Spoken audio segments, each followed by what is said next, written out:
Yan. Hello, magandang umaga mga kamag-aral. Magandang umaga rin po, Professor Yeban. Ang aking aklat nga pala na ibabahagi sa inyo ay tungkol sa Mindanao. Ito, Mindanao, the land of the unfulfilled promise. Ano kaya sa palagay ninyo ang iba't ibang imaheng meron ang Mindanao? Kayo, sa palagay ninyo, ano ba ang imahe ng Mindanao sa inyo? May nagsasabi na ito daw ay punong-puno ng kaguluhan. Meron naman na ang sabi ay ito ay mayaman sa mga pinagkukunang yaman tulad ng yamang lupa, yamang dagat at kung ano-ano pa. At meron namang sinasabi nila na ang Mindanao ay isang lugar ng kawalang pag-asa. At ang pinaka-dominanteng imaheng meron ang Mindanao at kahit sa atin karaniwang mamamayan ng Pilipinas ay alam natin na ito ay punong-puno ng kaguluhan lalong-lalo na ng mga terorismo doon.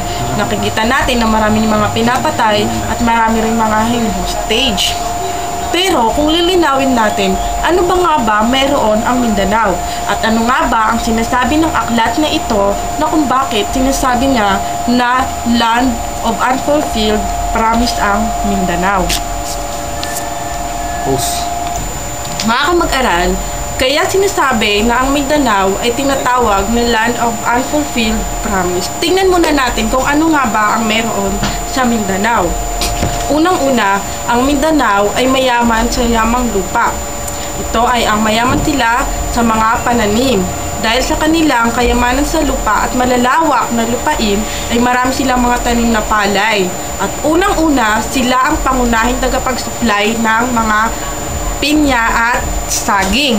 Hindi nga ba at kilala tayong Pilipinas sa pag-e-export ng mga pinya? At yung mga pinya na yun ay nanggagaling mismo karamihan sa Mindanao at ganoon din sa Davao. Ano pa? Sa yamang tubig. Tayo rin sapagkat ay napapalibutan ng tubig, mayaman tayo sa mga yamang tubig tulad ng mga isda. At ano pa ang mayroon sa Mindanao? Sila din ay mayroong malalawak. Mayroong 3 pangunahing probinsya sa Mindanao na kung saan doon nanggagaling ang mga pinagkukunang yaman. Una rito ang Bukidnon, Zamboanga at ang Surigao del Sur. Ayun. Itong 3 probinsya na ito, dito nanggagaling ang mga pinya, ang mga kahoy at mga yamang tubig. Sinasabi natin palagi na mayaman ang Mindanao sa mga pinagkukunang yaman. Subalit, bakit nananatili ang Mindanao sa siyang pinakamahirap na pulo sa Pilipinas? Hindi ba kayo nagtataka? Ako man din ay nagtataka at nalaman ko lamang yon dahil din sa aklat na ito.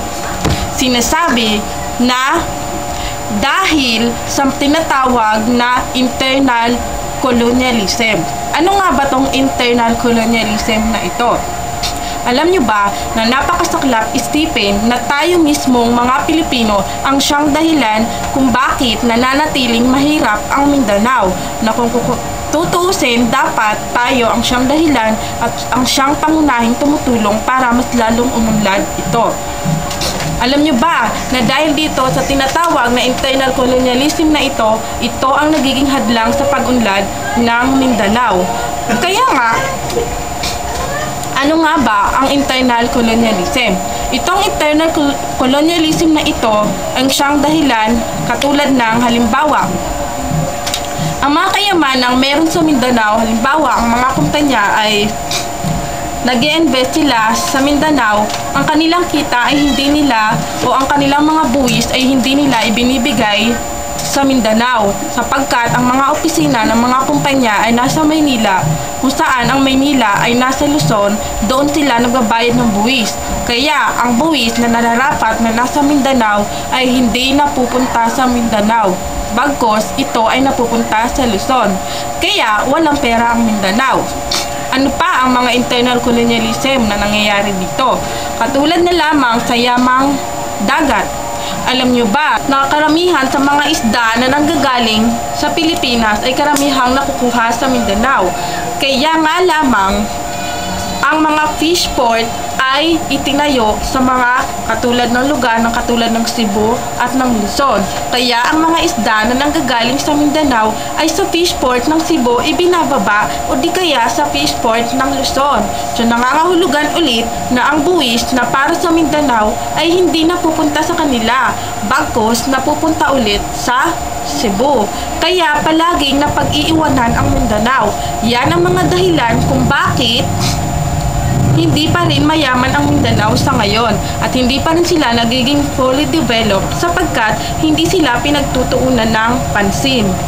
Dahil nga, di ba, nakita natin na sila ay mayaman sa pinagkukunang yaman ang Mindanao, kaya inaasahan ng mga mamamayan na sila ay magiging maunlad sa lugar na ito. Ito ay magiging posible na sila ay maging maunlad kung ang mga pinagkukunang yaman ay nagagamit ng husto. Subalit, hindi naiiwasan na mas marami pa rin ang siyang nakakalamang, lalong-lalo na ang mayayaman sa pakinabang sa mga pinagkukunang yaman. At ang mahihirap ay hindi pa rin nila natitikman ang kung ano man ang mayroong kayamanan sa Mindanao. Sapagkat, katulad na lamang ng mga manggagawa, ay sila ay sinasahuran ng kulang pa sa kanilang pangangailangan.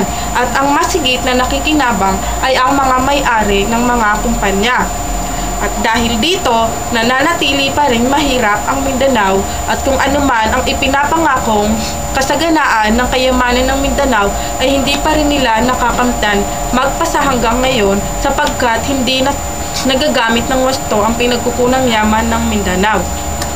Nararapat lamang na tayo mismong mga Pilipino ang siyang magtulungan kung paano masusolusyonan ang suliranin sa Mindanao sapagkat kitang-kita natin na dahil na rin sa atin kaya hindi sila umuunlad.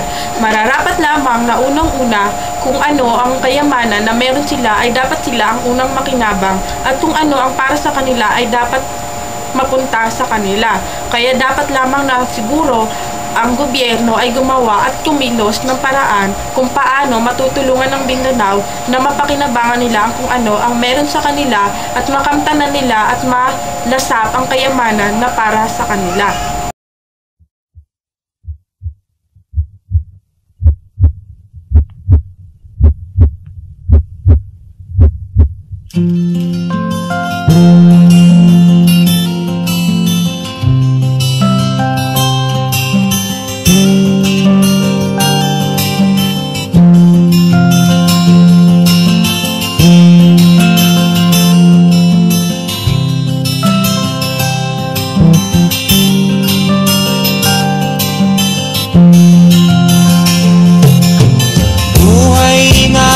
Sadyang ganyan, ang hirap ay di natin maiwasan. Kalungkutan ay lagi na lang, kasiyahan ay minsan lang makamtan. O buhay,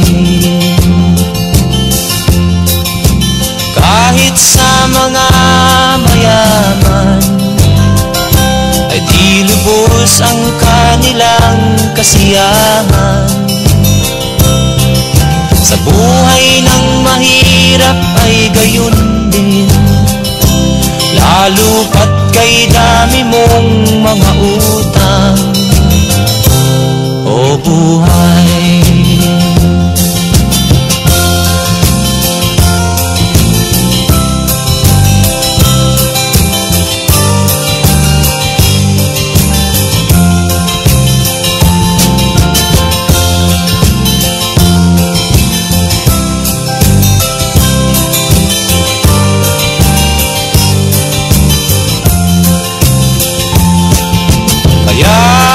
dapat nating gawin, maglibang-libang at ating limutin. Buhay ng tao'y sadyang ganyan, di mo na dapat na pagtakahan. O buhay, o buhay sadyang ganyan.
Ang problema hanggang sa kasalukuyan akin pang nakikita, tuloy pa rin ang digmaan, kalataang kaguluhan sa Mindanao. Mindanao, Mindanao.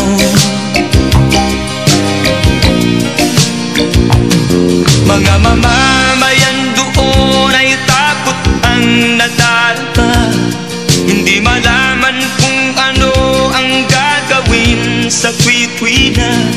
Mga taong walang malay, madalas na nadadamay sa Mindanao. Mindanao.